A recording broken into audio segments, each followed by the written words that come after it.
লক্ষ্মীপুরের মেঘনায় দেখা নেই ইলিশের। জেলেরা বলছেন নদীতে বাঁধ দিয়ে গাড়া ও বেহুদা জাল দিয়ে মাছ ধরায় ইলিশ শূন্য মেঘনা। জেলা মৎস্য কর্মকর্তা বলছেন কারেন্ট জাল বা ফাঁদের কারণে নদীগুলো মাছের জন্য একটা বড় হুমকি। এর বিরুদ্ধে অভিযান অব্যাহত রয়েছে। আতোয়ার রহমান মনিরের তথ্য ও ছবিতে প্রতিবেদন। মেঘনার পানি কমতে শুরু করেছে। নিষেধ থাকলেও প্রভাবশালীদের ছত্রছায়ায় নদীতে ক্ষতিকর বেহুন্দি, কারেন্ট জাল, চরগড়া ও গুটি জাল সহ নানা ধরনের অবৈধ জাল ফেলে নির্বিচারে মাছ ধরা হয় মেঘনায়, যে কারণে এখন জেলেদের জালে দেখা নেই ইলিশের। জেলেরা জানান সারাদিন নদীতে জাল ফেলে ধরা পড়ছে না ইলিশ, ফলে ট্রলারে ইঞ্জিনের জ্বালানি তেলের দাম সহ অন্যান্য খরচও ঠিকমতো উঠছে না। এদিকে প্রতিদিনই তাদের এনজিও ও মহাজনের ঋণের বোঝা বাড়ছে। 10 টাকা দাম আইসি মাছ 4000 টাকার বেশি, কোষ কিনছি 5000 টাকা, তেল লইছি 3000 টাকা, এমনি সব 8000 টাকা খরচা। এই মিলে চলবে, আমাকে চলে আর কি আর গরিব বাইতে বাইতে কিস্তি একটা চালাই এই মাসে 10,000 টাকা। নদীতে মাছটা যে সাগর আসার যে মুখটা, ওই মুখটা মনে করেন চর হয়ে গেছে। নদীতে মাছ না থাকায় পরিবার নিয়ে জেলেরা রয়েছেন চরম বিপাকে। কিভাবে তারা ঋণের টাকা পরিশোধ করবেন তা নিয়ে চরম দুশ্চিন্তায় আছেন। আমাদের নদীতে কোনো টোটাল মাছ নাই, মাছ যা আসে কুড়া যাইলারা ভাই যাইলারা আমরা সব কাছে লইয়া যা বাদা কুড়া আর ফাইজাল এটি তো মনে করেন বাইতে যারা পয়সা আলা তারা আরো পয়সা আলা হয়। এখন টোটালি নদীতে এখন মাছে নেই। যেমন 2 মাইয়া একটা অভিযান দিয়েছে, আমাদের ওই 2 মাইয়া অভিযানের ভিতরে আমরা যেভাবে আমরা পালন করছি, ওদিকে কোনো নৌকা কোনো বোট পালন করে না। জেলা মৎস্য কর্মকর্তা জানান মেঘনা নদীর লক্ষ্মীপুরের রামগতি ও সদর উপজেলার চরমেঘলা এলাকায় প্রভাবশালী নেতাদের ছত্রছায়ায় নিষিদ্ধ বেহুন্দি ও মশারি জাল দিয়ে ছোট প্রজাতির মাছ ধরছে কিছু চক্র। কম্বিং অপারেশন চলছে, যেটা সর্বশেষ ধাপ 21 তারিখ থেকে 28 ফেব্রুয়ারি পর্যন্ত।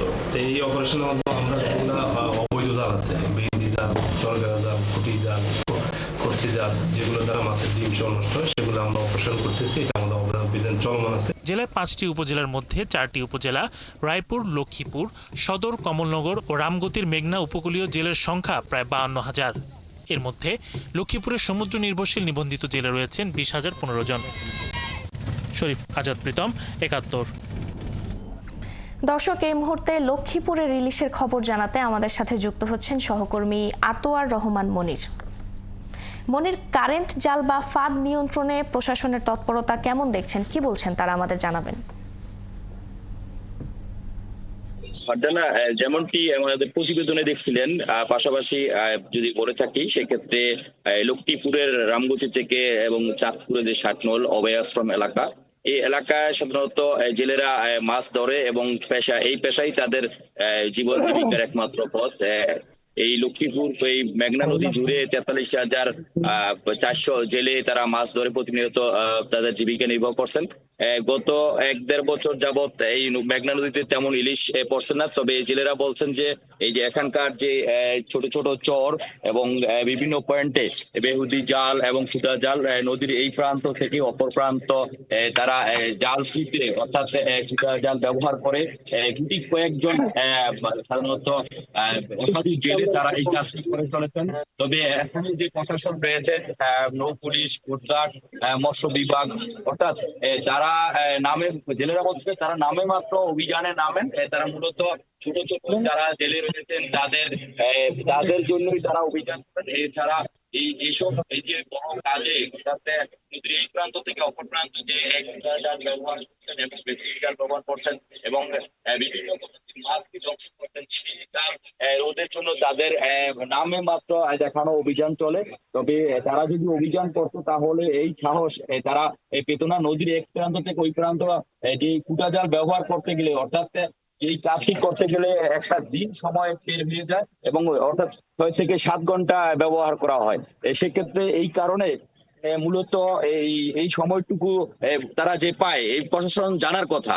প্রশাসন সেক্ষেত্রে জানে না। 10 থেকে 12 দিন পের হয়ে গেলেও তারপর তারা নামে মাত্র এইসব জাল সরিয়ে দিয়ে তারা অভিযানের নামে দেখানো হয়। এছাড়া বিভিন্ন পয়েন্টে, অর্থাৎ যদি বলি রামগতির আলেকজান্ডার এবং লক্ষ্মীপুর সদর অংশের অর্থাৎ চরমেঘা, এই 2 অংশেই কয়েকদিন পরপরই কুটি জাল এবং বেহুদি জাল ব্যবহার করে অসাধু জেলেরা মাছ ধরছেন। এবং তাদের এই রোধ না হলে তাহলে অচিরেই মেঘনা নদী থেকে এই ইলিশ হারিয়ে যাবে। এবং পাশাপাশি জেলেরা আরো বলছেন যে এই মেঘনা নদীতে অসংখ্য ডুবোচর এবং বিভিন্ন পয়েন্টে এবং চর জেগেছে, যার কারণে জেলেরা এই বলছেন যে এই কারণে অনেক মাছ এসেও বাধাগ্রস্ত হয়ে আবার সাগরে ফেরত যাচ্ছেন, যার কারণে তারা বিভিন্ন সময় জাল নিয়ে নদীতে নেমেও তারা ঘন্টার পর ঘন্টা জোয়ারের অপেক্ষায় বসে রয়েছেন। আমি যদি আপনাকে দেখাই যে এই মুহূর্তে অনেক জেলেই তারা জোয়ারের অপেক্ষায় আছেন এবং নদীতে যাবেন, মাছ ধরবেন, এই সেই অপেক্ষা তারা গুনছেন। তবে জেলেদের একটি দাবি যে নদী খনন সহ অর্থাৎ বেহুদি এবং ফুটুয়া জাল অপসারণ করে দ্রুত তাদের জন্য এই সাধারণ মাছ যাতে প্রবেশ করতে পারে এবং তারা যাতে প্রচুর মাছ ধরতে পারেন ইলিশের, তারা অপেক্ষায় পথ গুনছেন। এই ছিল লক্ষ্মীপুর থেকে সর্বশেষ তথ্য। ফারজানা, ধন্যবাদ মনির আমাদের সাথে যুক্ত হওয়ার জন্য। দর্শক, লক্ষ্মীপুর থেকে ইলিশের খবর জানাচ্ছিলেন সহকর্মী আতোয়ার রহমান মনির।